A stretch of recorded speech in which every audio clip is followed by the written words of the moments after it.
Hello everyone, welcome back to my channel and you are watching Gurukul English classes and I am your Shikhadi and today's topic is the smallest poem of class 10th, book first flight, poem number 8, Fog. सबसे छोटी pome है और बहुत ही cute सी pome है. In this poem, the natural phenomena of fog is described. Fog, which is a thick cloud of tiny water droplets present in the atmosphere.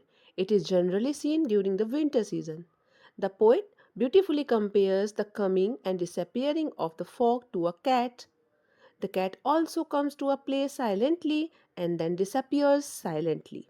The fog sits and looks over the harbor and the city just like a cat sits silently and looks around.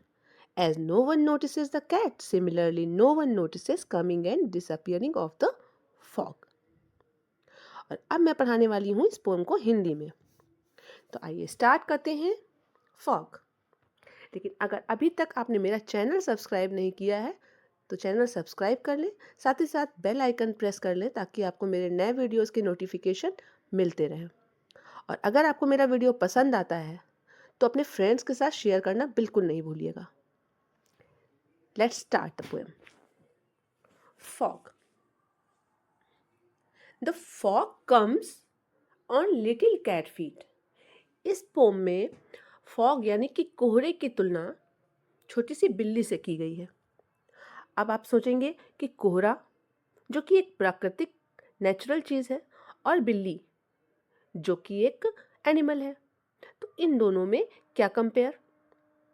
लेकिन कोहरे का आना और कोहरे का जाना ये अचानक से पता नहीं चल पाता है. अभी तो सर्दी का सीज़न है, विंटर सीज़न है, आप सभी देखते होंगे. रात को आप लेटे, बिल्कुल भी कोहरा नहीं था. मॉर्निंग में उठे, देखा बाहर फॉग ही फॉग.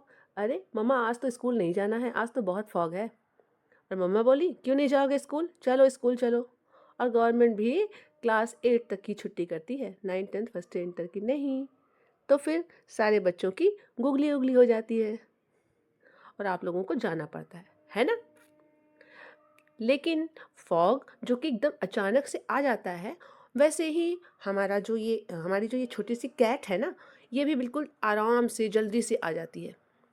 और एक बात आप देखेंगे, आप नोटिस करेंगे, मैंने टाइगर इन द ज़ू में भी बताया था कि टाइगर और कैट, लेपर्ड और लायन, इन सब के पैरों के नीचे ना वेलवेट लगा होता है. और वेलवेट का मतलब सैंडल नहीं, वेलवेट मतलब एक नेचुरल वेलवेट लगा होता है जिसकी वजह से वो चलते हैं तो उसकी आवाज़ नहीं आती है.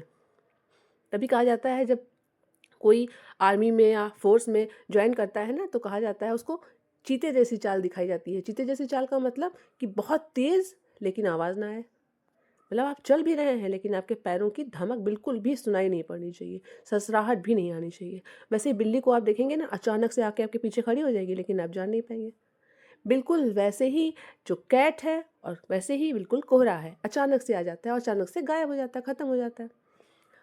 आइए देखते हैं. The fog comes on little cat feet. बिल्कुल बिल्ली की तरीके से पैरों पर चलकर फॉग भी आता है. It sits looking over harbour and city. बिल्ली भी चुपचाप बैठती है और बंदरगाह की तरफ, शहर की तरफ आराम से देखा करती है. On silent haunches. हॉन्चेस क्या होता है? हॉन्चेस होता है अपने नीज बेंट करके बैठ जाना, घुटने के बल बैठ जाना. गांव में देखते हैं ना आप लोग, या फिर लेबर लोग, या फिर हम लोगों को भी एक्सरसाइज में ऐसे ही बैठने के लिए बताया जाता है. जैसे मम्मा सिलबट्टे पर अगर चटनी पीसेंगी ना तो वो भी ऐसे ही बैठेंगी, अगर कपड़े धुलेंगी तो भी ऐसे ही बैठेंगी. बट आजकल कोई ऐसे बैठता ही नहीं, क्योंकि ना तो सिलबट्टे पे मिक्स चटनी पीसी जाती है और ना ही हाथ से कपड़े धुले जाते हैं. लेकिन पहले के टाइम में ऐसे ही बैठा जाता था. तो उसी को बोलते हैं haunches. And then moves on. और फिर वो आगे बढ़ती है. यानी कि जिस तरीके से बिल्ली बिना किसी आहट के आती है और चुपचाप गायब हो जाती है, कोहरा भी उसी प्रकार चुपचाप बैठकर बंदरगाह और शहर को देखता है. जिस प्रकार बिल्ली चुपचाप बैठती है और आप अपने आसपास के वातावरण को देखा करती है और बिल्ली पर कोई ध्यान नहीं देता, उसी प्रकार कोई भी कोहरे के आने और चले जाने पर ध्यान नहीं दे पाता है. तो ये थी स्मॉलेस्ट पोएम और बहुत ही क्यूट सी पोएम फॉग. मिलते हैं नेक्स्ट वीडियो में. तब तक के लिए tata, bye bye and thank you for watching.